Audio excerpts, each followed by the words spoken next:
presenter. Let's see. I'll make you a presenter there, Carol. Thank you. And who else should I be making a presenter in this? David and Shyla. And also Tiffany, I think. And Tiffany. Okay. All righty. Oh my goodness, I can't hear. Move this over so I can see what I'm doing. Hey, Mary, we're having some issues with echoes. Do you know any way to reduce that? Do you have more than one computer open? Is it just yours, Carol? Whose is echoing? Shyla's is echoing. Let's see. Whoops. Can you all see that slide now? Yes. Yes, Okay. we can. Mary, I didn't know what I was supposed to be doing when I couldn't make them presenters, so I was. Oh, I just did. I'm so Okay. sorry, but Thank you. No, that's you're good. very welcome. Will And, that happen every session? Let's see. I'm sorry, what? Oh, you know why you couldn't? Because somebody had to come in and make you a presenter, and I just did. Now, what was your question? I'm sorry, I can't hear you. Oh, my question was just if that was going to happen the other sessions that I'm a producer in, will you or Ann have to come in and make? Okay. Yes, Ann or I will come in and make sure that you're set up. And we were just closing out other sessions, and so I apologize. No problem. That's great.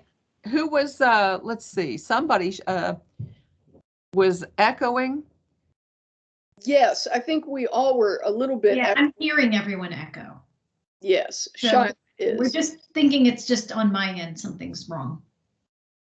You don't have more than one mic open. No.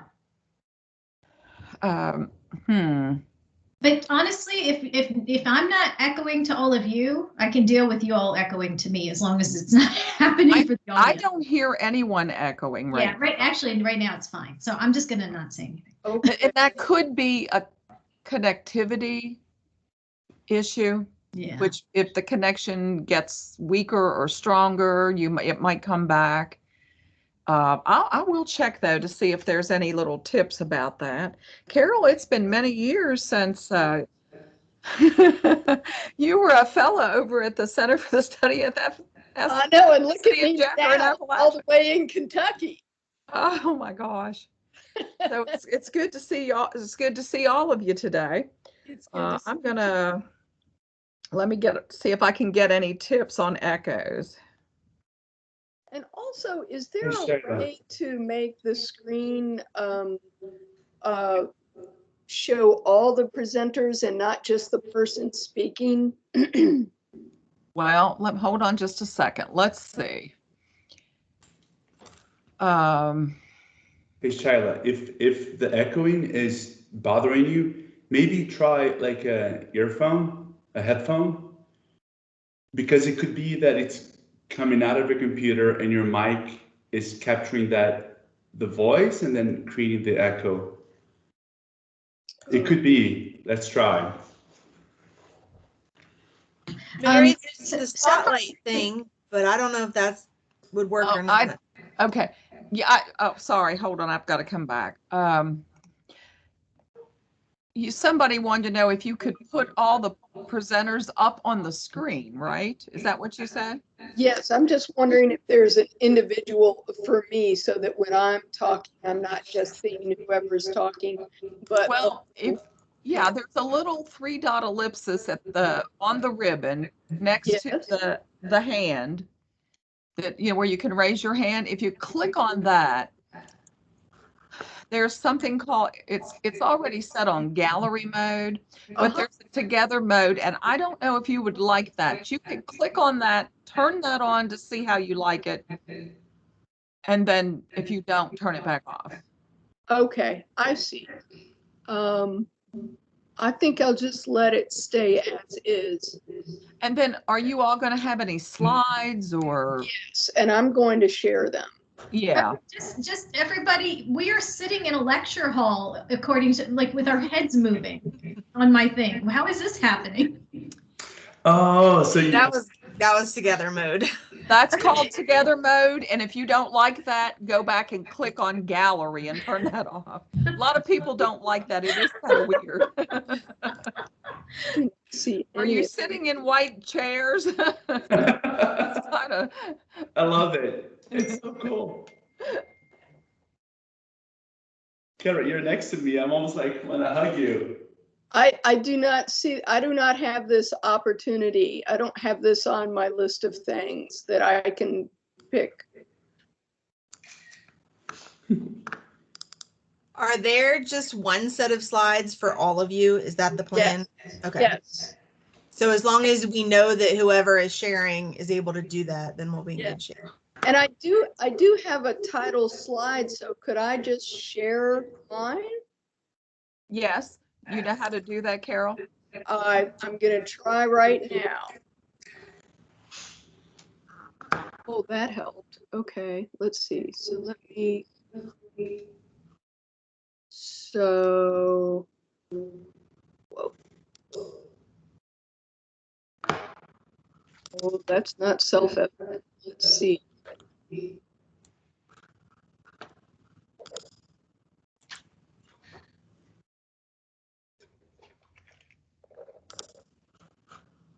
Can you all see that? Yes. Yeah, that's good. Yeah. Yeah, it's working.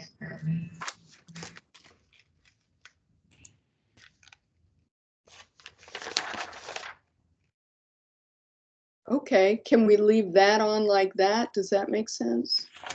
Yeah, I think that's fine. And then, but I can't see anyone in the little, very different from what I'm used to. If you, on the very bottom, Carol, I can see all of us I can in too. small squares. I can't. I see you.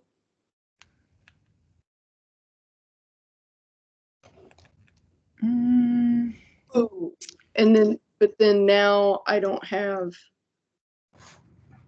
my PowerPoint slide.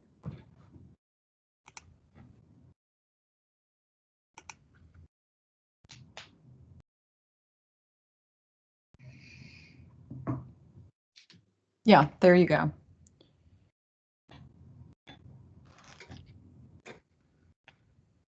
Okay. I can only see one person at this point, but Yeah, there are people here. I can see quite a few people at the bottom. okay. And we've got like 6 minutes before the Sure. session. Yeah, so the people will be coming in.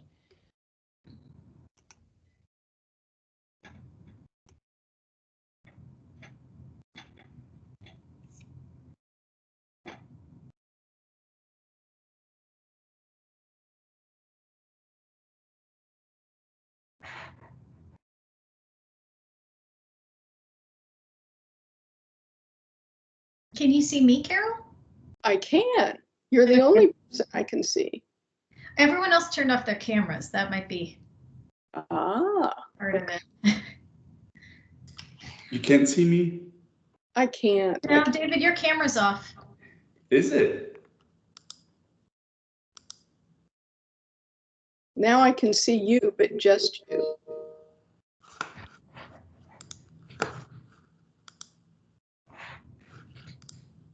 It's a I different- can't see you, David.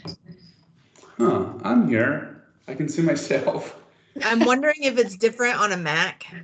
Oh, I have a Mac. Oh, well, that would do it. Yes. Because on a PC, you can see a row of boxes at the bottom. And if you have your camera on, you can see the people with their cameras on. I'm on my Mac, and this is what I'm seeing. Hmm.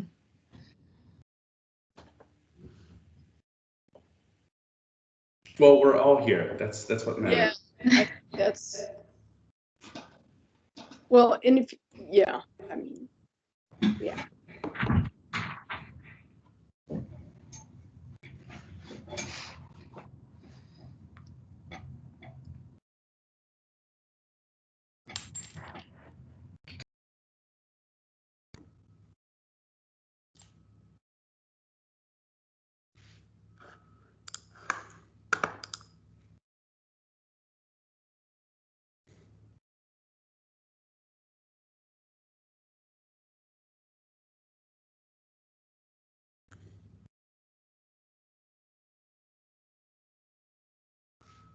I've got everybody's correct title, I hope.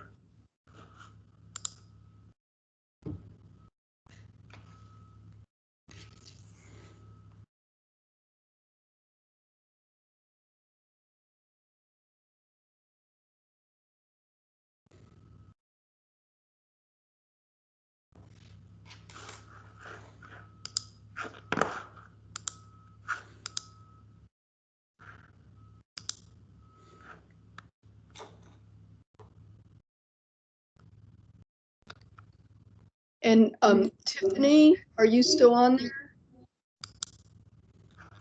Yeah, I'm here.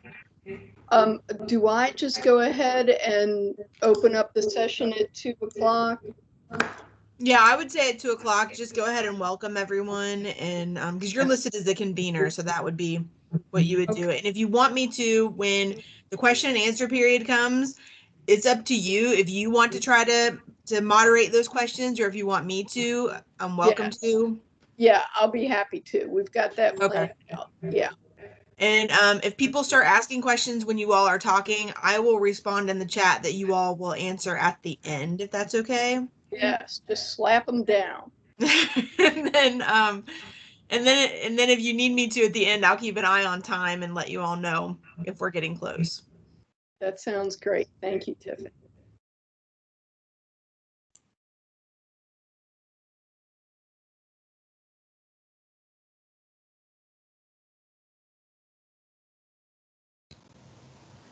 Carol, do you see the chat?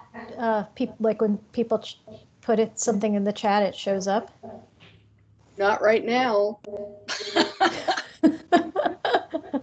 Oh, there's a show conversation. Okay, so I have echo whether or not I'm using these things. It's just a different kind of echo. I will just put up with it. Okay. Yeah. Yeah, so the chat feature is up there at the top. There's a little like talking bubble. If you click on that. I think I'm pretty sure that this is looking differently for those of us who have Apple machines. So I'm gonna roll with it. But the slideshow itself will go off for David and Shyla, and because I'm the only one with pictures. And so I will stop sharing and I will be able to see the chat from there, I'm pretty sure. That works. Yeah. All right, we're at 2 o'clock. I want to welcome everybody. Maybe we can wait a minute or two as people file on. This is session 14, I believe, Anti-Racist Knowledge Production in Appalachia, Curricula and Critical Spaces. And I'm happy that you're here. We are all novices to the Microsoft Word Teams. And so we're going to muddle through this as best we can. For someone who can see the proper window, can you tell me how many people we have in attendance right now? We have 5 right now, other than you all. 6 now. All right. 6. Wow, it's growing. Okay, awesome. All right. Well, today, my name is Carol Mason, and I am the convener and a presenter in this panel, Anti-Racist Knowledge Production in Appalachia. We're going to be talking about curricula and critical spaces. And we are 3 colleagues, scholars, who are going to collaboratively think through some of this.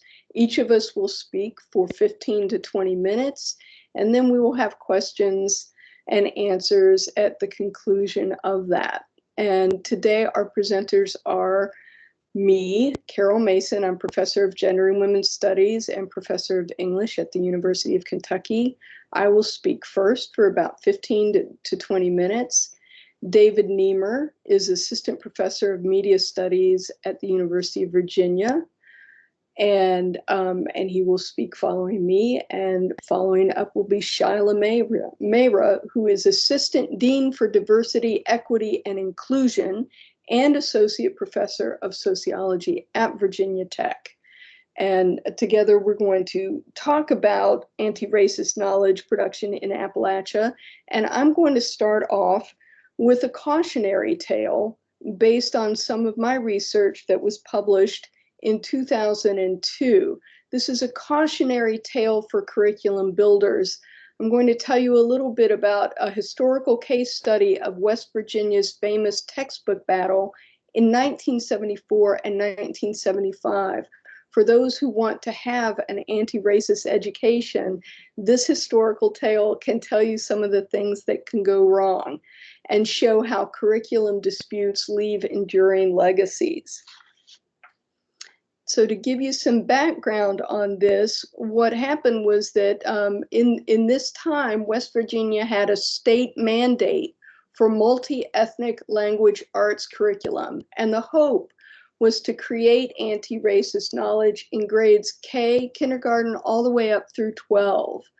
But that hope got dashed when community members started to protest the language arts curriculum. There was a whole set of books that was proposed, and that proposition got implemented, and then the protest decided that the books were not worthy of our children. The protest deployed different arguments against the books, which I'll go through briefly, and then I'll talk about the legacies of the textbook controversy in West Virginia, especially the legacies of the ultra-right or the far right, the new right, and the Christian right. And to orient you geographically, I have this little map of Charleston, West Virginia, which is located in Kanawha County in the United States. And you can see here that there were basically two centers of action: Charleston, the capital city of West Virginia, and to the right, you can see Campbell's Creek, which was another center of activity. But this was not a dichotomous conflict between urban and rural. There were other aspects of the state that were brought in, and also there were people from all around the nation that came to contribute to this conflict. In nearby Roane County, that was important because there was a far-right person named George Dietz who contributed a lot to the conflict. And so this can't be reduced to just a rural-urban split or an us-them dichotomy. So that situates us geographically a little bit. Here's the cover of one of the controversial textbooks. And you can see by the touch-tone phone that the series, that the curriculum was meant to have a modern approach to the books. Remember, this is 1974, so a touch-tone phone like this was all the rage. And at the outset, there were racialized arguments against the book. And so there was a story of one concerned parent looking at this very book, and they said, "I don't get it. I've leafed through this. What's wrong with this book?" And someone said, "It's not what's in the book." And they circled this part of the cover showing this little blonde girl with a bunch of flowers and this little black boy leaning down to sniff those flowers. And they circled that and they said, "It's not what's in the books. It's things like this," sort of suggesting a commingling of races. The anti-racist goal of the proposed curriculum was to introduce writings by and representations of people of color. And so here you have an excerpt from a poem by Langston Hughes. But in fact, the right depicted the anti-racist agenda of the mandate for multi-ethnic language arts as indoctrination into revolutionary militancy. And here you have the headline: Black Panther leader Eldridge Cleaver teaches children via school textbooks. So if there were any kind of notice of contemporary Black authors, they saw that as indoctrination by a revolutionary Black force. So that was how the right depicted it, and mainstream media depicted the conflict as just a bunch of hillbillies who were backward and who were afraid of new ideas, this very anti-modern look at people in West Virginia. They didn't care to understand what the actual arguments for the books were, and who was actually making those arguments and who was making the counter arguments. They just painted everyone with a broad brush of calling them hillbillies. And of course, the protesters didn't like that at all. They were offended by these hillbilly stereotypes, but they did that, that dynamic of reclaiming the denigrating term. And here we have a picture of one of the protesters saying, even hillbillies have constitutional rights. We do know the difference between communism and freedom. And so this artifact suggests one of the arguments against the language arts curriculum that was supposed to give anti-racist and multi-ethnic literature to the students of West Virginia. And so there were a variety of arguments against the books. One argument was that the books were chosen by corrupt state officials who allowed unregulated companies to exploit them.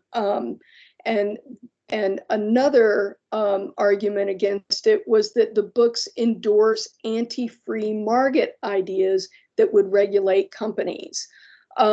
And a third one was that the books promoted generational and racial antagonism by undermining faith in country, parents, and God. Still more arguments against the books proposed them as truly satanic and representing a sign of the end times. There was some fearful people, and especially evangelicals and fundamentalists, who felt like that the books represented something almost apocalyptic. And finally, there was the argument that the books were an extension of racial integration, which was a Black revolutionary and or a Jewish plot. So there were, with these arguments, the controversy erupted for over a year, with different stakeholders making different claims and using the protest to organize different factions of the right. And so what happened with those different factions of the right, my research showed that there were 3 explicit legacies for various factions of the right who opposed the West Virginia mandate for multi-ethnic and anti-racist education. And the first one that I'd like to tell you about is the far right.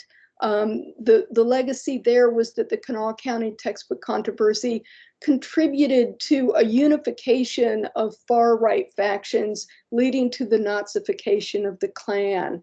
And then I'll tell you how the new right was affected by the controversy. And mostly it was affected by creating models for women activists and claiming a new traditional woman, which one of the leading protesters emulated for the new right.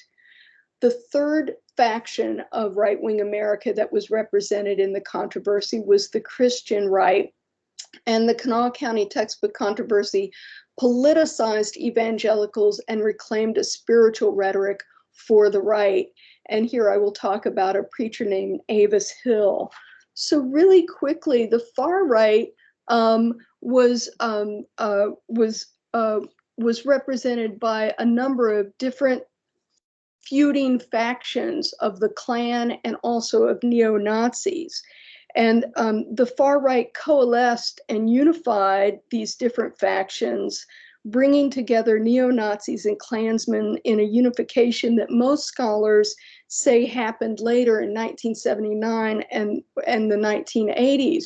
But this picture that you see before you was taken in February of 1975, so early in 75, and you see, of course, the symbol of hatred, the burning cross, which designated these folks as Klansmen, and you see the Klansmen in their robes. But you also see them providing a Heil Hitler salute, suggesting that the Nazis and the Klansmen had coalesced, and that the Klansmen, who had historically been a Christian organization, had sort of adopted the anti-Semitism of the Nazis. And so that's one way in which the far right coalesced. Another way in which the far right coalesced was that some of the neo-Nazis who were participating in the controversy over the textbooks developed the first online communications with which the white power movement further coalesced.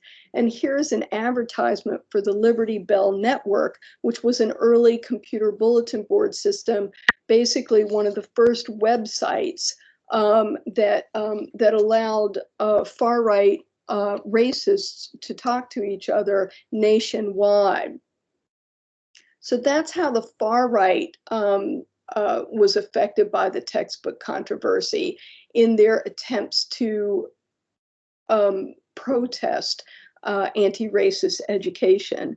With the new right, architects of the new right were watching the controversy and based some of their actions on it. The Heritage Foundation, in particular, was developing in Washington, D.C., and they came down to Kanawha County a lot. They especially heralded Alice Moore, who was a leading voice of the protesters, and she was a model for the new traditional woman. And Alice Moore, as a woman, was either demonized or lionized in this protest, but she represented always a kind of white womanhood, and those people from the Heritage Foundation in Washington, D.C. really held her up as a model. In fact, Connie Marshner, who was one of the key writers for the Heritage Foundation and was a big leader in the new right, sort of used Alice Moore as a key figure in this book called Blackboard Tyranny, which was a modernization and an update of an old right-wing attack on professional education. Alice Moore, Connie Marshner used Alice Moore as an exemplar in Blackboard Tyranny. And in this way, the new right helped conservatives repackage blatant racial arguments against the books as pleas from concerned parents besieged by the tyranny of education professionals. The Christian right is the third faction of the right that had something to gain from the textbook controversy. The third legacy of that controversy was how it galvanized the Christian right as part of a populist movement. A prominent preacher, Avis Hill, seen here, got into politics because of the textbook controversy. He had been an apolitical evangelical, but he, like a lot of evangelicals at the time, decided to engage in spiritual warfare. And so this was his own individual decision, but he was also really helped and encouraged by people from the Populist Forum, which was stationed in the Washington, D.C. area. And those folks helped preacher Avis Hill develop particular artifacts and protest movement building things like this LP. He made a record all about the textbook war. And you can see him here in 1975, 1976. You can see the patriotic bicentennial clothing that they wore, and you see him donning the coonskin cap and the long rifle, reminiscent of the mountaineer of WVU fame and of Davy Crockett. And so with this kind of help, the Populist Forum of Washington, D.C. Was explicit about organizing the West Virginia book protesters to become part of a broader protest culture on the right. And here you have a quotation from Robert Hoy of the Populist Forum. He said, "We spent several years trying to channel the energy and resentment of many sporadic uprisings against the establishment into some kind of enduring alliance. Wildcat miners, textbook protesters." Here he's specifically talking about his help of Avis Hill and the protesters. "Despairing farmers, opponents of busing, these and others came under our purview, and they really wanted to develop a populist right-wing movement." And so that's actually, I think, in a big way, that shifting the protest culture to the right is, I think, one of the major legacies of the textbook controversy. What started out as an anti-racist and pro-multi-ethnic education enterprise ended up actually moving West Virginia's protest culture from the left to the right. That protest culture, as you may know, had been very much long established in West Virginia and was oriented to leftist concerns of labor. And this controversy in 1974 helped to swing that protest movement to the right. And you'll see here in this picture that it was not just a swinging to the right, but it was actually an intergenerational, multi-generational shift. And I love this photograph because it shows us a lot of things.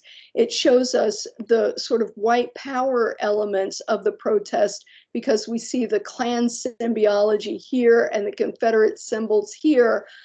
We see the anti-communist elements of the protest. And also we see, I think, a generational shift. So you see these young people with their long hair and their bell bottoms on the left side of this image, and they are marching in step with these more conservative elements. And that's why I say it's a multi-generational shift, as well as a shift from left to right.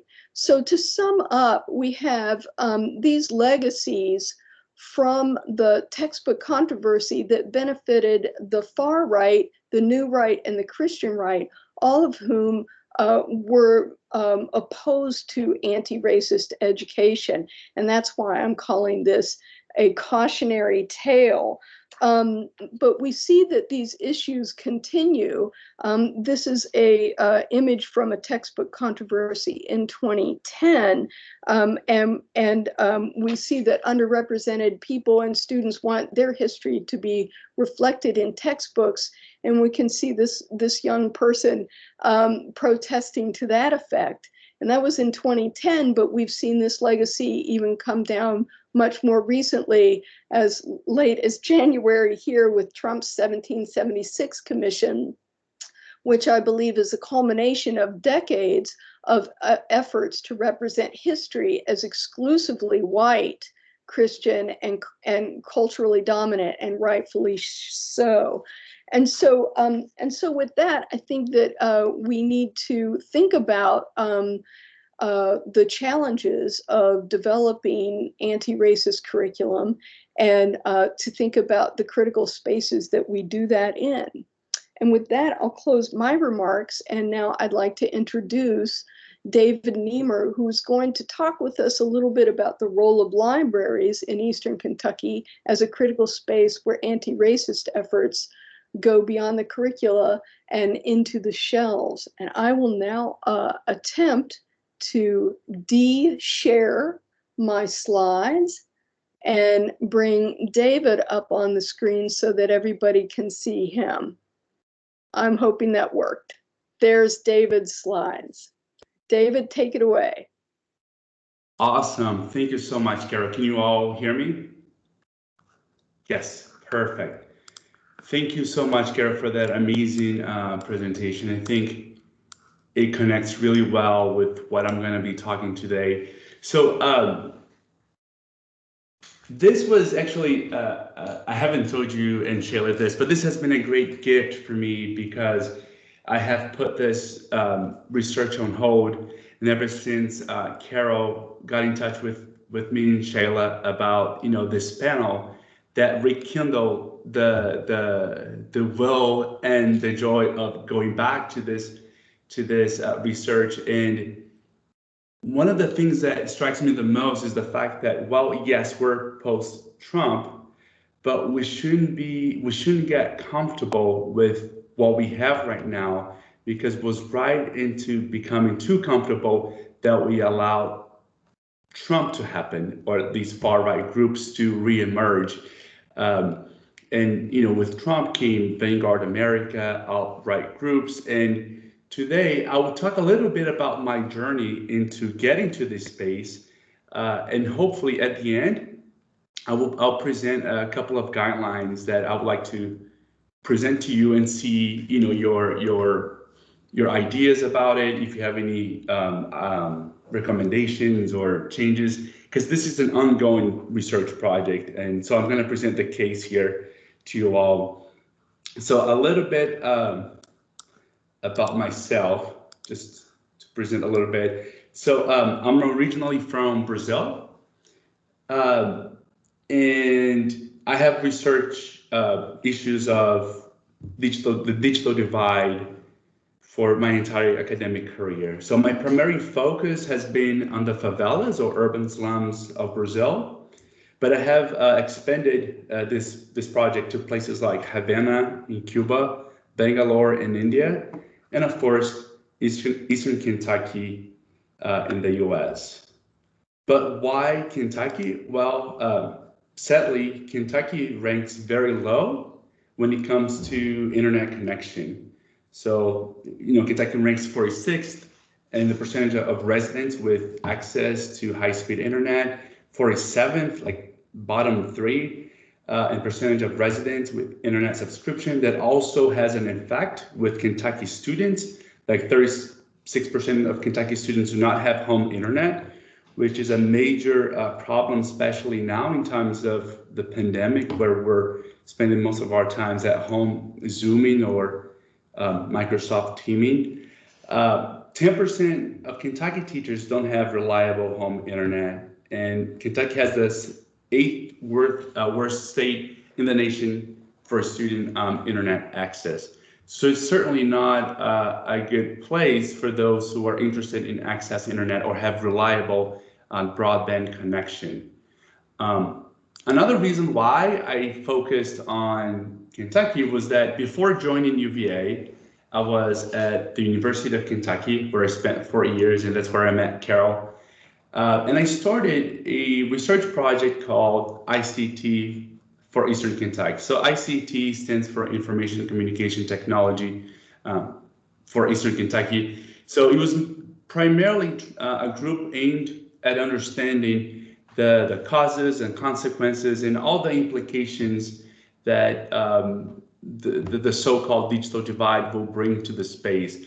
And also one of the goals of this project was to work with policymakers and internet providers in order to promote affordable and accessible broadband connection to those who couldn't have it otherwise. Another key motivator for this research was that it had started in 2017, right after Trump won the elections. And that was right when we were experiencing the so-called fake news deluge, in which no one had an understanding on how misinformation was taking place or how it was affecting people's lives. We just knew it was happening. It was all over Facebook, and we were trying to make sense of everything that was happening, but no one really knew how to explain things. Like now we know what happened, but back then it wasn't very clear at all. And of course, those who are on the wrong side of the digital divide are the ones who are affected the most by misinformation. So all these motivating factors came together to get me out in the field to try to understand what was happening in Eastern Kentucky. So when I talk about these numbers here, although these numbers represent the state, actually these numbers are very much impacted by the life conditions in Eastern Kentucky or Appalachian Kentucky. So these numbers here are not representative, for example, for cities like Louisville, or northern Kentucky, which is like the outskirts of Cincinnati or Lexington. Unfortunately, these numbers are very much impacted by those who live in Appalachian Kentucky. Okay, so the primary goal of this research was to understand digital inequalities as an amplifier of misinformation, to look at, by having a lack of access to the internet or lack of access to healthy information, how are people affected by misinformation that we were facing in the 2016-2017, or actually what was the consequence of the digital divide in promoting misinformation in those spaces. And just to give you a more concrete example of how digital inequalities impact misinformation, it's quite simple. If you're given a certain information and you have nowhere to fact check it, then you are likely to believe it. So if you don't have easy access to the internet, of course, there's no way you can get online and check the information that you were given. And that information can be given through different means like word of mouth, or even like local pamphlets that people were distributing through flyers that were also promoting misinformation. Of course, access to the internet, it doesn't guarantee that people will be always fact checking things, otherwise we wouldn't be here. But not having access to the internet complicates things even more. So that was the primary goal of this research, to look into digital inequalities as an amplifier of misinformation. So for that, I chose 2 cities. So this was based on a qualitative research from May to September 2017. It was based on ethnographic methods. I researched mainly 2 cities, Badierville in Kentucky and Whitesburg in Kentucky. I picked those cities on purpose. They experience very different life conditions in those spaces. So Badierville, back in 2016, was known as the poorest white city in America. It was something that Trump said in one of his rallies.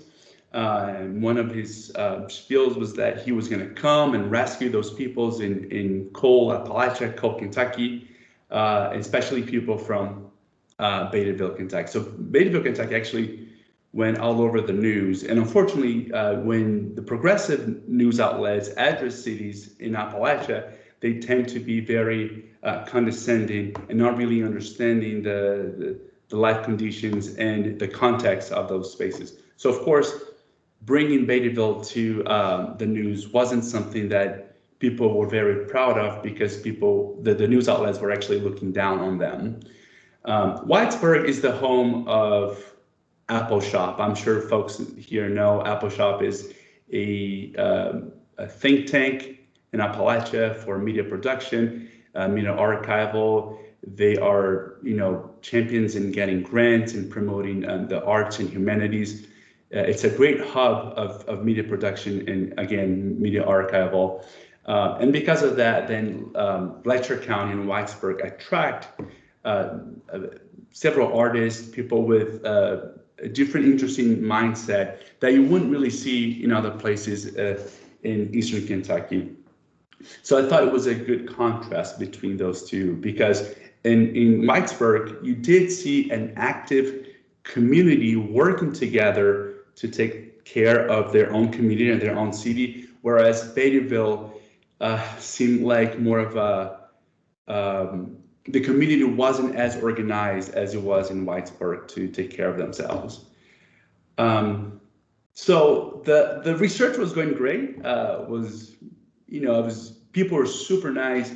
They were very willing to talk to me. They were sharing their life experiences.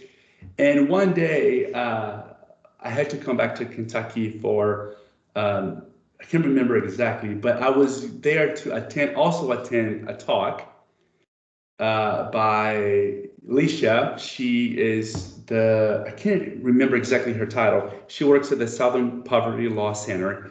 She was invited to Kentucky to give a talk about the rise of far-right movements. And of course, I attended, Carol attended. It was an amazing talk.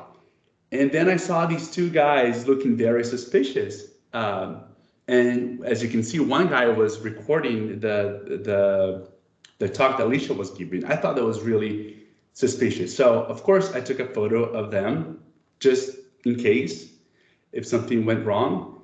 At the end of the talk, they caused all kinds of trouble, asking very disturbing questions to Alicia, disturbing questions to me, and Carol, like one of these guys asked me, why can we have a white country in America? Why do we have to be a diverse space?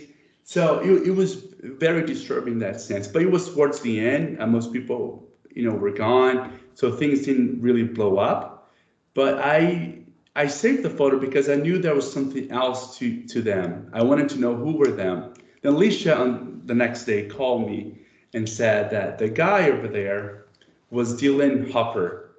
Dylan is the leader of the group called Vanguard America, the group who actually came to my home, to my city now in Charlottesville, and one of their member was the one who was in the car and ran over people and killed Heather here in Charlottesville, one of the most tragic events that happened during the Unite the Right in 2017. He was the leader of this group. He's originally from New Mexico, but guess where he was at the time? He was in Beattyville, Kentucky. And the guy right next to him was actually a colleague that he was recruiting. He was hosting Dylan in Beattyville because they were having camps to recruit people to be part of this far-right group called Vanguard America. So then, of course, that changed everything in terms of the goal of my research, because I was like, well, yes, we should stick to digital divide, digital inequalities, misinformation, but also racism and hate speech, right? It's not surprising that hate speech and misinformation, they go hand in hand. I actually developed a framework in my research that says that one doesn't live without the other. So hate is actually the gasoline that keeps misinformation alive. Because if we say things like the sky is red, people won't really bother with it. People think, yeah, it's not true, and then people won't be strung up with it. People won't care. But if you bring hate into your lives, this is how you keep it alive. And the only way to keep the hate alive is if you maintain that with lies as well. So racism, for example, is one of our biggest fake news of all times, because there are no genetic or biological explanations to differentiate races, but yet it's still very much alive. Why? Because of the hate that comes with racism. So it's a self-feeding ecosystem where hate and misinformation go hand in hand. So of course, after this episode, I knew that they were there, they were promoting hate, and they were taking advantage that people were not as informed to expand their operations. So I decided to add, the issue of hate speech and racism into this research. So then I went back to the so I was focusing on libraries, right? And interestingly, one of the librarians, and I mentioned, hey, what do you think about tackling the issue of racism here in this library? How about promoting programs and promoting books that will try to tackle racism? And it was really interesting to hear what she had to say. She said, David, I feel so overwhelmed. The other day, I had to give CPR to a guy who was having an overdose in the bathroom. I don't know what else to do to help our community. So librarians are extremely overwhelmed and with a bunch of workload, because not only they have to take care of their community spaces as libraries, but they also have to, for example, save lives. They have to teach people how to use the computers. They have to do all their duties, and yet there's no support to help them with, for example, their mental health, or even to guide them towards promoting libraries as an anti-racist spaces. So they want to help, but unfortunately they feel very overwhelmed and they don't know what to do, or they don't even have the time or the mental space to engage with these practices. And so I decided to help, of course. So I was thinking about promoting a weekathon, which is a marathon where people get together around computers and they edit wiki pages that have to do with their communities, with their lives. And I said, well, how about promoting something that has to do, that would stop misinformation and racism? I threw this request in a very vague way to see how people would respond. And one guy said, when I confronted him with something that he said that was kind of racist, and he said, why am I supposed to tell the truth when they are not speaking the truth about me? And what he was saying here was that the information about Beattyville on Wikipedia was all wrong, because people from outside were owning Beattyville's wiki page and typing whatever information they could about the place, and actually with very condescending and also filled with Appalachian hate terms in those pages. So it's one of those things that Paulo Freire says that, unfortunately, sometimes the oppressed learn how to behave with the oppressor. So this was right when I realized that, well, there's something bigger here, that we cannot just start with technology, but rather to tackle the understandings of how these processes work, the technological processes, and how to bring people back into these tools, to technology, so they can appropriate the spaces that belong to themselves, so they can write the truth about them and see how bad it is to talk fake news or misinformation about others. So with this mindset, then I proposed several weekathons that people engaged and reflected on the so-called misinformation that people were posting about their communities, to see how bad they would feel about those misinformations, and think about the strategies that they found to dismantle those misinformations, and how would they bring that into their lives, meaning they wouldn't spread misinformation about others, meaning that if you don't like these things to happen to yourself, why would you do to others? So it was almost like a process of an empathetic model that we try to promote through production of information on Wikipedia. So this was in the library in Whitesburg, and this was in a coffee shop in Beattyville that had just opened. And it was quite interesting. This coffee shop tried to bring a Starbucks vibe into it. So the people who came, they were already willing to engage in these activities, and then later on they brought more friends who were interested, and then the next thing I know, we had a weekathon with about 15 people in Beattyville, and now we have their webpage updated, the wiki page updated, as well as people reflecting on how to promote their media literacy and how to promote how not to promote misinformation about others. So basically, they were trying to become more empathetic towards folks who do not belong in their communities, like Black folks. So one of the outcomes of many of the workshops that I did with librarians and folks in Whitesburg and Beattyville was to come up with a list of things that libraries can do in order to tackle racism. So here, I have just listed several of the things that we came up together. This is also the recommendation from the Library Association. And I want to throw them here to you, and I'm going to go through them, but I also want to later open up the space for you to, critique, bring new ideas, or if you don't agree with them, I'm here mostly to see what you think about these guidelines, so I can move forward in putting them into action. So the number one recommendation, it's quite obvious, which speaks to what Carol has been said in her presentation about diverse literature, right? In those libraries, it's quite obvious to see that most of the authors are male and white.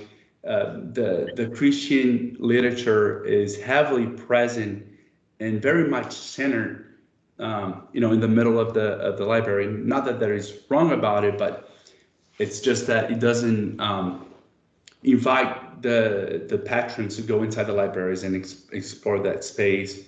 And of course, create opportunities for patrons to take action, promote that design, diversity, equity, and inclusion displays. We actually did a couple of flyers that tackle this issue, design programs that meet the needs of underserved groups. And this is where the Wikathon came from, this idea. Examine policies using social justice lens, host community conversations. Since my first visit there, they started to have gatherings for Sunday lunch. And this is something that they were already doing, but the issues of social justice became part of the permanent agenda of their gathering. So it's quite interesting to see them expanding on that matter.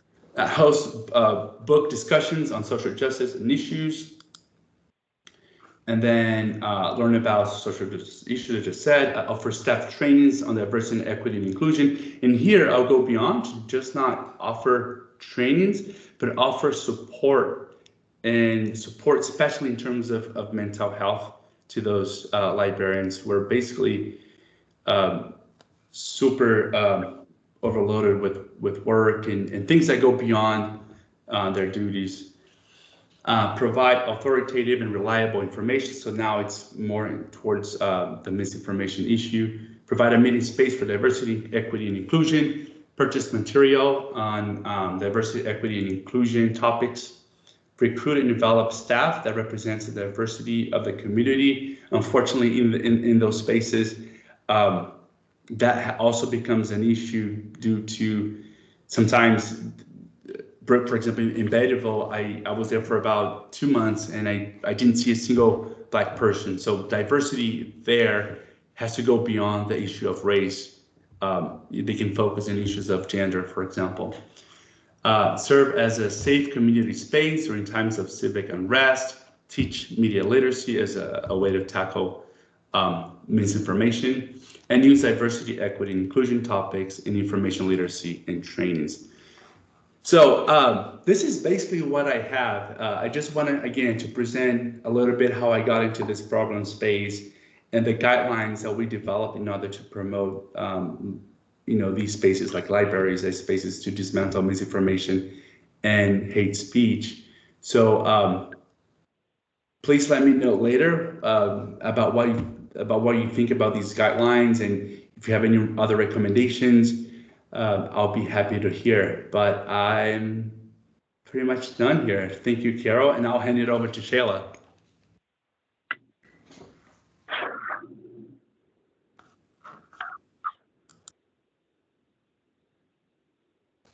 Carol, you're muted. Just wanted to say thank you, David. I thought that was amazing to think about the critical spaces which foster that dismantling information and that foster that disruption of what I think was a brilliant formulation of self-feeding ecosystem of hate and disinformation. And now we will hear from Shaila Mehra on how to implement anti-racist curriculum across disciplines while addressing the ways the university has economically benefited from slavery and land theft. If I can turn it over to Shaila now. Thank you so much. Thank you so much. And can everyone hear me? I can. Great, and the echo appears to be gone. So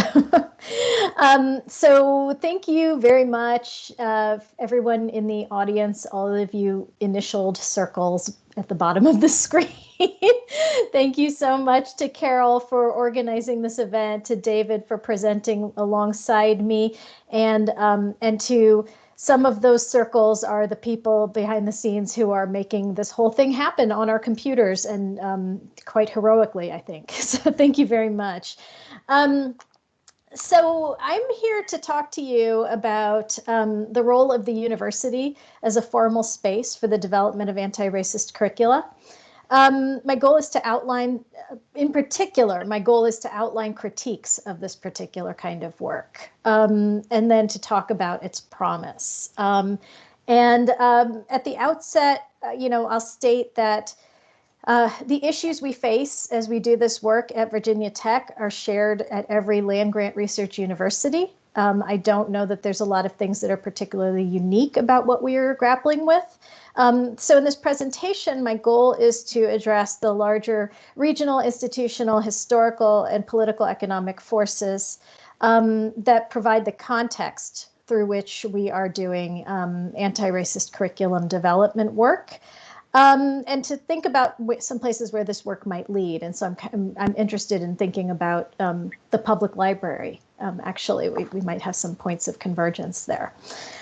So in this presentation, I have three major topics I'm going to cover. The first is reckoning with history. The second is current political economy of both Virginia Tech as a university and the region that we're in, which is Southwest Virginia. And then the third topic is learning and doing against racism. So, and before I start, I want to just briefly situate myself and introduce myself a bit. I am an assistant dean of diversity, equity, and inclusion in the College of Liberal Arts and Human Sciences at Virginia Tech. This is a new position that's part of a larger strategic push at Virginia Tech to center diversity and inclusion in all aspects of the university's function and to shift the culture of the university, which was historically a military college for white men. The liberal arts and human sciences curricula has the potential to be, and often is, a site of anti-racist work. And I was hired into this position in part due to my prior experience developing an Africana studies curriculum. So I spend a lot of my day thinking about how to keep this kind of potentially transformative work from being absorbed into the university as a corporatized space. And I do that because I know from my own experience and from what I teach, how transformative this curricula can be. So I will move on to my first topic, reckoning with history. And the goal here is to situate current political economic forces in a larger historical framework. So as a land-grant university, Virginia Tech is implicated in the history of the expropriation of land and the forced relocation of Native people that made the entire land-grant system possible. In 1862, the Morrill Act granted expropriated indigenous land to states, which then sold that land and used the proceeds to establish universities. The ostensible purpose of these land-grant universities was to democratize higher education by increasing white men's access to it and by making the knowledge produced in these universities available for public benefit. But the land-grant system in the United States is implicated from the start, not only in a colonialist land grab, but crucially in the logic of land as property. For the capital required to build land-grant institutions was generated from the sale of land that was redefined into property, that was turned into property somewhere between seizure and sale of that land. Privatized property logic thus suffuses the land-grant institution despite its stated goals of access and democratization of higher education. This uneasy, seemingly contradictory relationship between private property and democracy shapes how anti-racist curricular work is done in these universities. The land on which Virginia Tech's campus was built as well was land on which lived the Tutelo and Monacan people. It was also, in 1772, a plantation. That plantation would be sold 100 years later to build Virginia Tech. The Smithfield Plantation House sits right across the street from campus. You can walk past it. And the Fraction Family House, which was the house where the Fraction family, that was the enslaved family that worked on the plantation, where they lived. That is actually on campus grounds. The university has taken steps in recent years to acknowledge this history. For example, by memorializing the Fraction House in a ceremony with Fraction family descendants in 2019. The university is preparing to celebrate its sesquicentennial in 2022.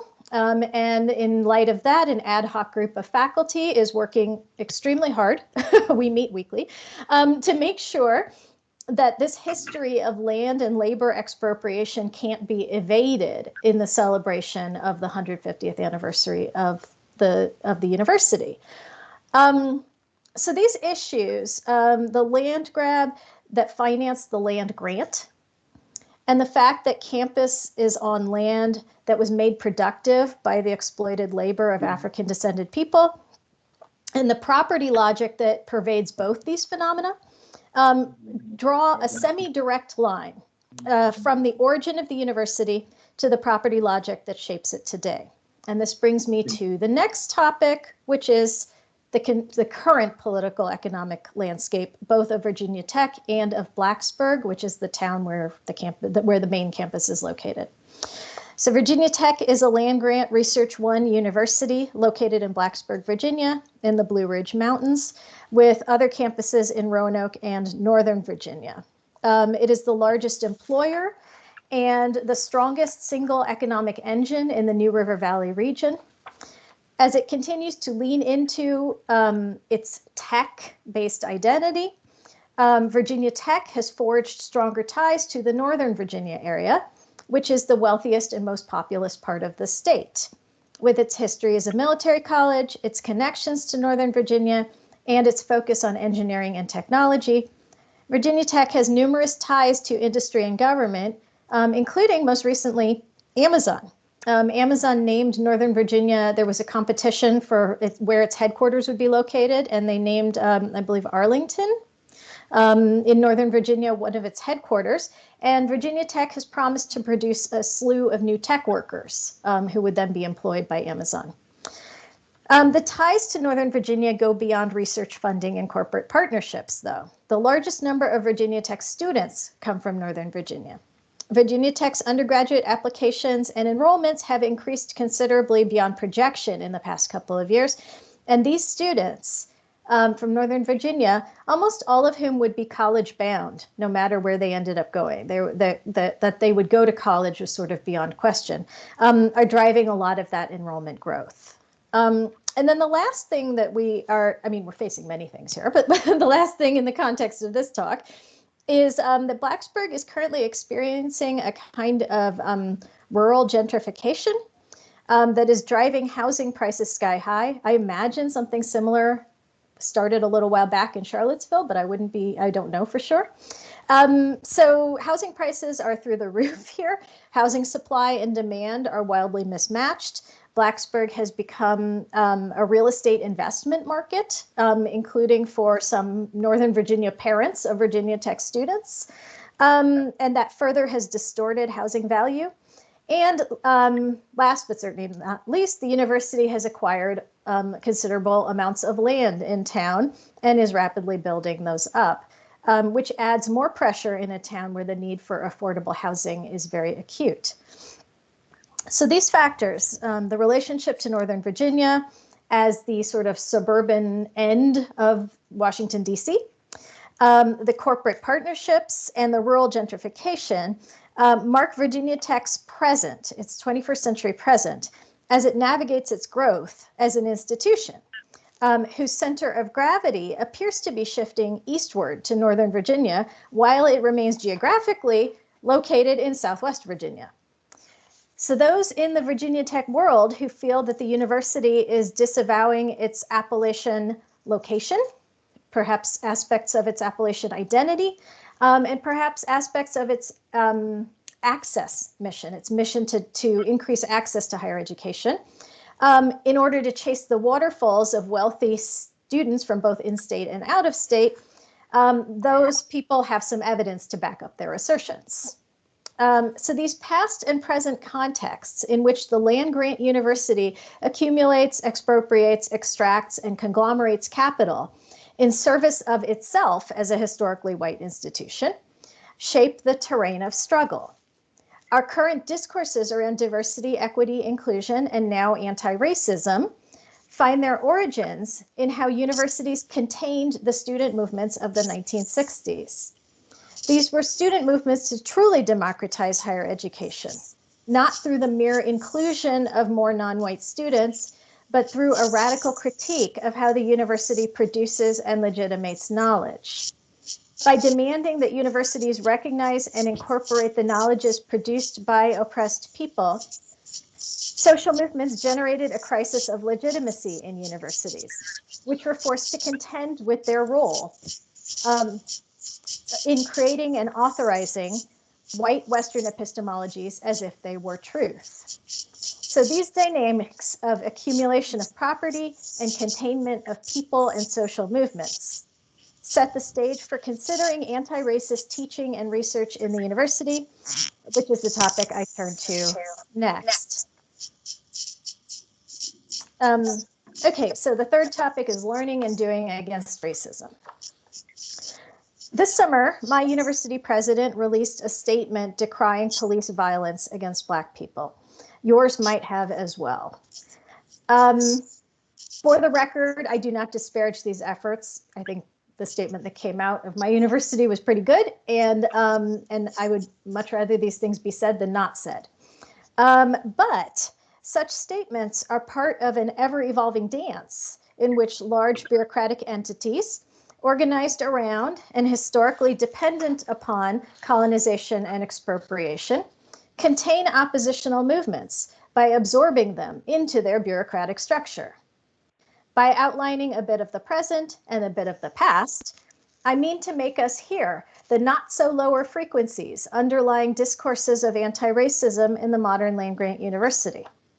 The university as corporate bureaucratic propertied entity will strive to provide administrative bureaucratic responses to mass protest and mass social movements. This is historically the precise effect of positions such as mine, to make difference not a force for transformation, but an administrative problem to be solved. Does this doom anti-racist efforts in universities? I refuse to concede that. In the book, A Third University is Possible, which since I'm at home, I can just hold this up and show it. This is what it looks like. L.A. Paperson, also known as Wayne Yang, the ethnic studies scholar, notes that, quote, within the colonizing university also exists a decolonizing education, unquote. Paperson calls for us all to take the colonialist machinery of the land-grant university and fashion a decolonial future with its scraps. That is, to help bring into being a future that colonization tried to foreclose. Paperson outlines 3 modes of university that exist simultaneously.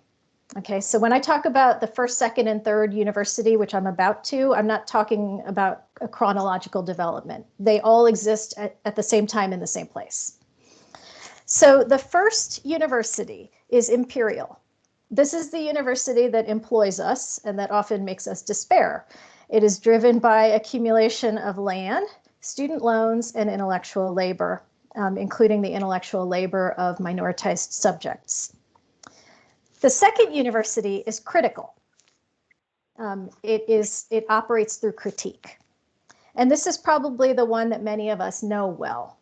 In the second university, we use the tools of critical social and literary theory to critique the first university, to accurately name and trace its expropriative function.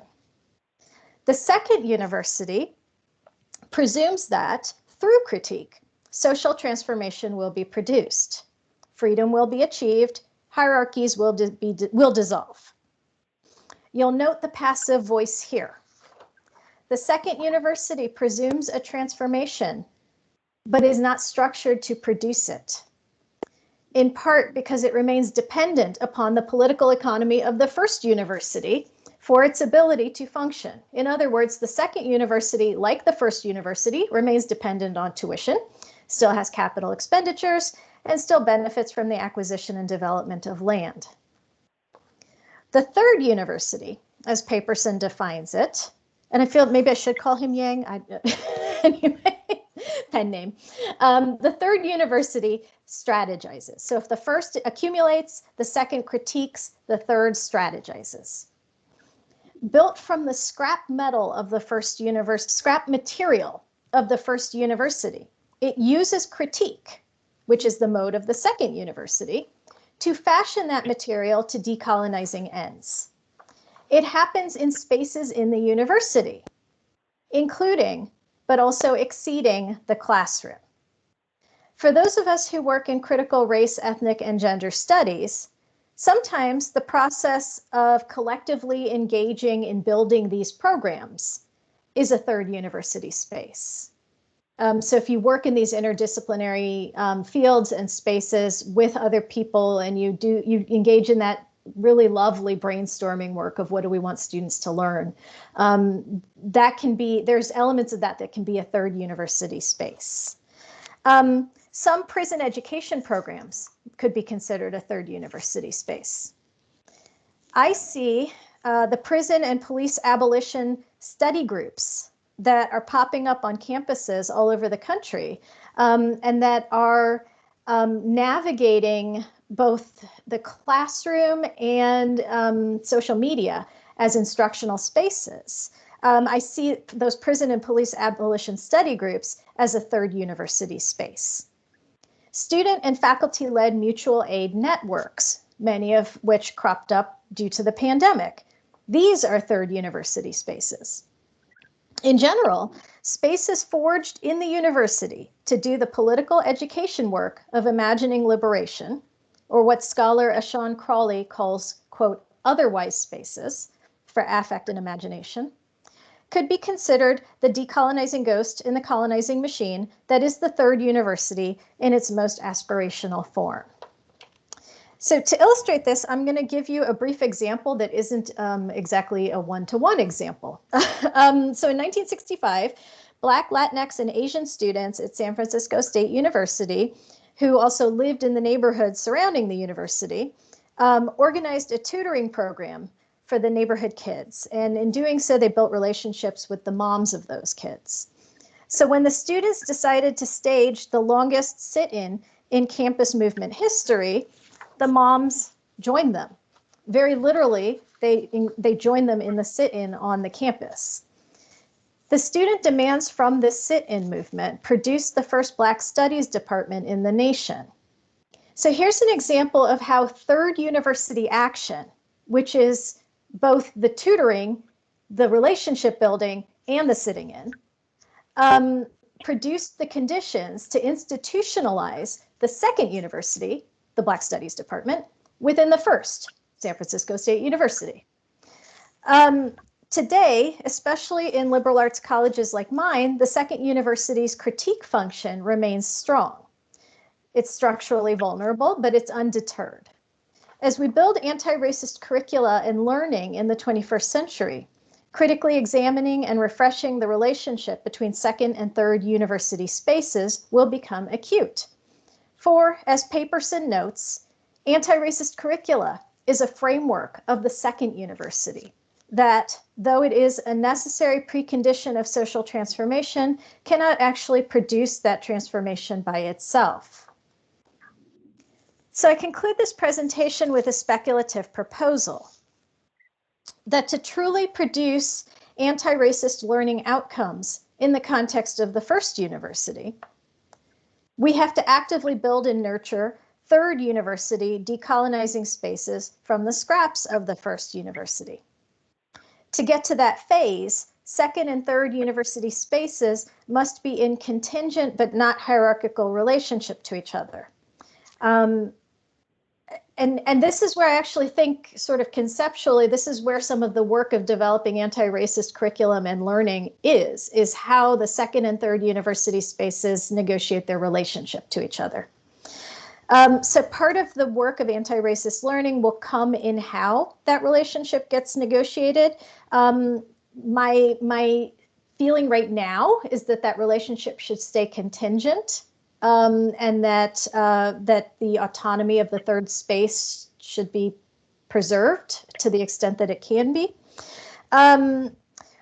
One promise, however, of the third university is that a lot of the workers of the second university, the workers who are doing the critique work, are building the third university simultaneously, or the third space simultaneously, which means that this negotiation of the relation between spaces, this is intellectual labor and it's knowledge production in service of decolonizing the land grabbing machine, and it's happening.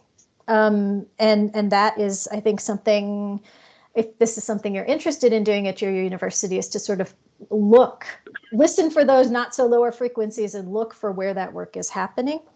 So for example, in my college, the otherwise spaces are being built by the faculty and students of the second university, and they do so in sometimes scathingly critical relation to the first university.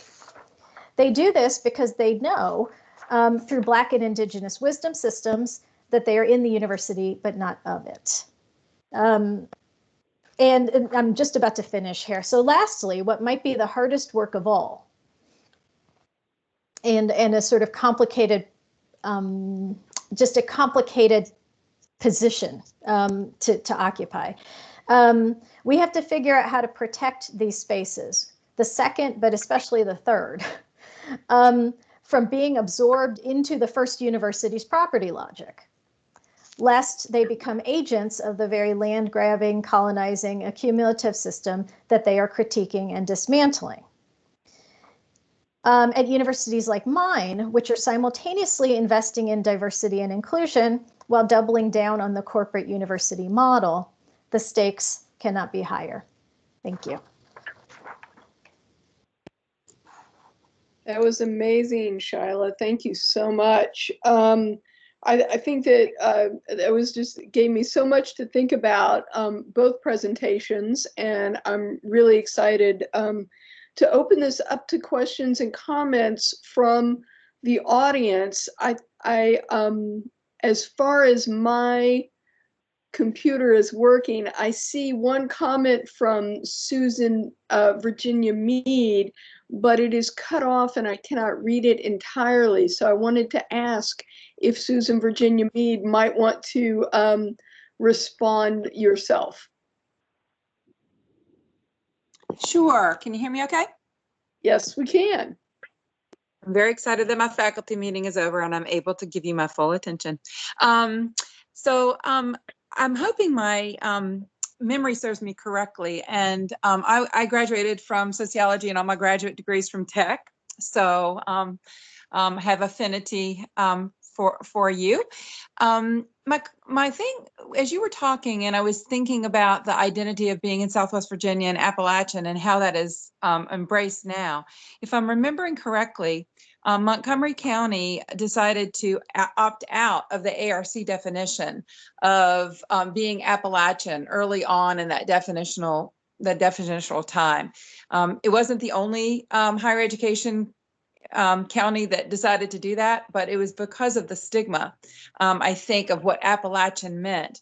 If I lived there at the time, and I'm around that time, I guess, and I'm remembering that it was there was a very high rate of difficulty with reading in the county at the time, which surprised a lot of people. But so there's that, that piece of university versus county, but they opted out because of the stigma, and several places decided to do that. And I just was intrigued by that idea as you're talking about, how the university started, where the houses are on campus, and this juxtaposition of Appalachian identity with otherwise, that it was not welcome at one time. But then when programming funding came through and when it was fashionable to be called Appalachian, I don't remember exactly the year. I did research it at one time.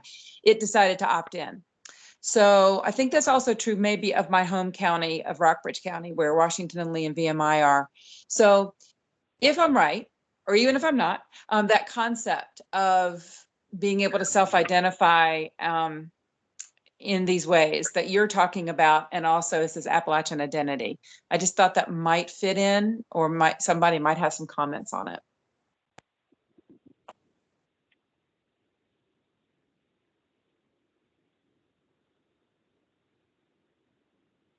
I was Thank- taking notes.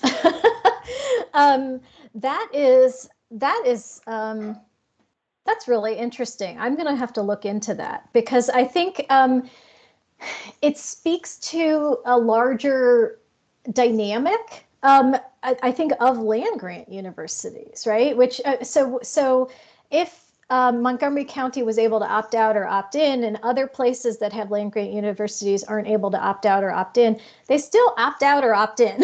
It still happens, whether or not it's official. This, I'm kind of grappling with sort of this development of the move towards a global land grant university, and what that means for the fact that these really, they were meant to produce economic access for white men who didn't go to the, like the flagships, let's say, right, or the private institutions. And a lot of those would be identified as Appalachian, right? So this kind of what you might call identity management has been going on for a very long time. But to officially opt in and out, I think is actually quite curious, right? And I wonder what is the process for doing that, right? Like what kind of paperwork did it entail, and who decided, and how was it decided? Because especially, now as the sort of the center of gravity of the whole state is shifting towards Northern Virginia, right? And to a certain extent, just towards the eastern side of the state, but really Northern Virginia. How that is, there's real impact on the access mission that's coming out of that, but also the self-identification, which is really important because it addresses how you market yourself to out-of-state students. So yeah, I'm going to look into this. Thank you. Thank you. That's a great exchange. I don't see other questions in the chat. Are there other folks who want to ask a question of one of our panelists or to share some thoughts or insights? We just have a little bit of time left, I think. If we, I think we have a little bit of time. Does anyone from the audience have more to say? What, and if not, I have a question for you, Carol. Okay. So you said that one complaint about the books in that multi-ethnic literature curriculum, one complaint about them was that the books endorse anti-free market principles. Yes. Could you say a little bit more about that? Because I'm just really, it's so interesting in terms of thinking about how multi-ethnic, multicultural, or D&I is now sort of like it's seen as sort of engagement in free market. Yes, I think that's absolutely right. Before I answer that question with all of my knowledge and witticism, I wanted to make sure to know, when do we end? Are we supposed to end at 3:15 or 3:30? I've lost track. It's supposed to be 3:15, yeah.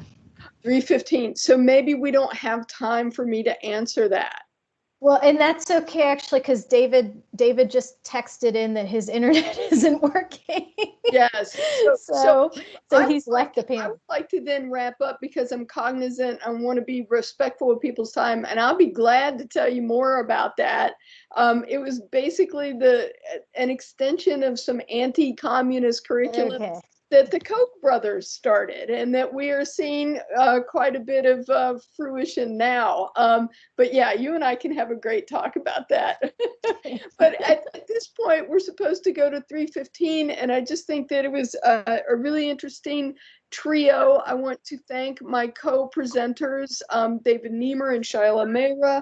I thought that what we're dealing with here, 3 different examples of how to stop potentially transformative work from being absorbed by opponents of anti-racism. And so I think that I hope that everybody has a wonderful rest of your Appalachian Studies Association conference. And thank you all for joining us on our panel. And I hope that someday we'll all be in one room together soon. Thank you all. It was a Thank great presentation. Thank you. Bye-bye. Do